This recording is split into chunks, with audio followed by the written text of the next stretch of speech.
የቦንጋ ዩኒቨርሲቲ ተማሪዎች በሰባተኛው ጠቅላላ ምርጫ ድምጻቸውን ለመስጠት ዝግጅታቸውን ማጠናቀቃቸውን ይናገራሉ።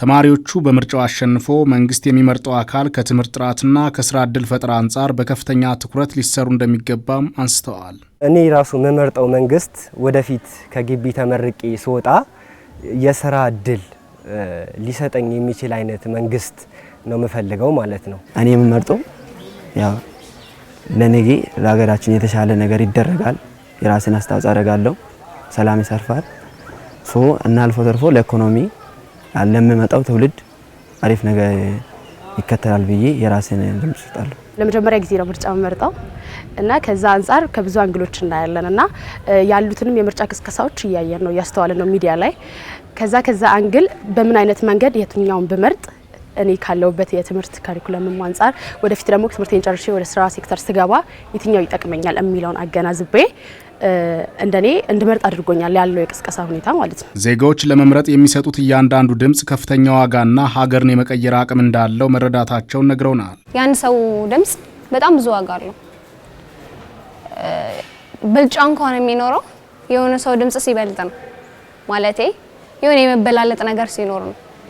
ኢቨን እኔ እናንተ ተወዳድረን በዜሮ ነጥብ ምናምን ነገር በነጥብ እንኳን ልንበላለጥ እንችላለን እንኳን በአንድ ሰው ድምጽ ማለት ነው። ስለዚህ ዋጋ እንዳለው አምናለሁ። ድምጽ የኔ ድምጽ የኔ አይነቶቹ ተደምሮ ነው ለዛም ደርሶ ብዬ አስባለሁ።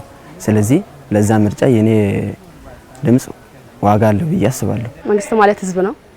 ከዛ አንፃር የአንድ ዜጋ ድምጽ ለአንድ መንግስት ወይም ደግሞ ለአንድ ገቨርንመንት አስፈላጊ ነው። ስለዚህ እኔ እንደኔ የምሰጠው ድምጽ አስፈላጊ ነው ብዬ አምናለሁ። እንደ አንድ ኢትዮጵያዊ ዜጋ ድምጽ ትልቅ ዋጋ አለው ብዬ አስባለሁ። ምክንያቱም የአንድና የሁለት ሰው ድምጽ ተሰብስቦ ነውና የሀገር ድምጽ ሊሆን የሚችለው እንደ አንድ ሰውኛ የኔ ድምጽ እኔ ለመመርጠው ፓርቲ እኔ ለመፈልገው ፓርቲ ድምጽ ቦታ አለው ወይ ደግሞ ዋጋ አለው ብዬ አስባለሁ። በተለይም ሰላምና ነጻነት ዋነኞቹ የዲሞክራሲ መለያዎች በመሆናቸው በፓርቲዎች ቅድሚያ ሊሰጣቸው እንደሚገባ ተናግረዋል። ምን አድርጎልኛል፣ ከሱ የሚጠበቀውን ምን ያክል ሄዷል፣ ካለፈው አንፃር ምን የተለወጠ ነገር አለ፣ አሰራሩ ላይ ሊሆን ይችላል እንዳልኩ ከትምህርት ላይ ስላለን ከትምህርት ጋር የሚገናኝ እሱ ነውና ምን የተለወጠ ነገር አለ፣ ምን አይነት ድጋፍስ አለ የሚለውን ነገር ነው ማስተውለው ባለውበት ስታተስ ማለት ነው። ሰራተኛ ስትሆን ደግሞ ስለ ስራ እንዳለንበት ኤሪያና ባየነው ልክ ነው ነገሮችን እንደዚህ ማድረግ የምንችለውና እኔ የራሴን የሆነ ምርጫ እንድሰጥ ያደርገኛል ማለት ነው። ሰላምን ሊያስጠብቅልን የሚችል መንግስት የኢትዮጵያ ሕዝብ እንዲሁም ከሀገር መንቀሳቀስ ችሎ ሁሉም በየብሔሩ ደስተኛ ሆኖ መኖር ካስቻለ አንድ መንግስት ያን መንግስት ለመርጠው ይችላል። ሕዝቡን ነጻነቱን የማይነፍግ በነጻነት የሚያምን that means ዲሞክራሲያዊ በሆነ መንገድ ማለት ነው። እንደዛ አይነት መንግስት ለመምረጥ ነው የተዘጋጀው።